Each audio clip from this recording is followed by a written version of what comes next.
جو موسم کی تبدیلی ہے اس کا ہمارے موڈ کے اوپر افیکٹ ہوتا ہے، اور پھر موڈ کا جو افیکٹ آپ کے ایٹنگ پیٹرنس پر ہوتا ہے. اور بہت ساری اب تو ریسرچز مطلب بہت اس پہ کام ہو رہا ہے کہ موڈ اور فوڈ کا کیا کنیکشن ہے. یہ جو میں نے ابھی بات کی کہ موسم جیسے ہی تبدیل ہوتا ہے، سردیاں آتی ہیں تو آپ کی سیروٹونن لیول لو ہو جاتے ہیں، جس کی وجہ سے کاربوہائیڈریٹس کی کریونگ، بہت زیادہ میٹھا کھانے کی کریونگز، فرائیڈ یا آئلی چیزیں کھانے کی کریونگز بڑھ جاتی ہیں. ان میں سے کچھ لوگ ایسے ہوتے ہیں جن کو باقاعدہ سیزنل ڈپریشن رپورٹ وہ کرتے ہیں، اور ان کے لیے تو یہ اور زیادہ مشکل ہوتا ہے اگر وہ اپنے وزن کو کم کرنا چاہتے ہیں یا انہوں نے کوئی ویٹ مینجمنٹ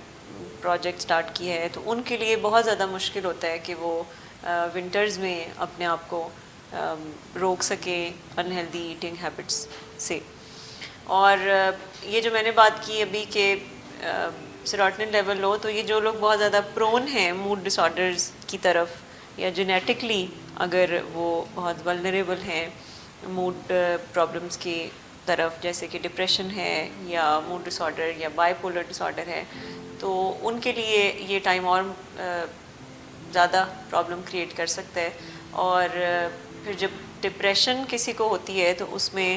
یہ جو ان ہیلدی ایٹنگ پیٹرنز ہیں یہ بہت زیادہ پائے جاتے ہیں. اور ہمارے پاس اکثر جب موڈ ڈس آرڈر کے پیشنٹس آتے ہیں تو ان کے ساتھ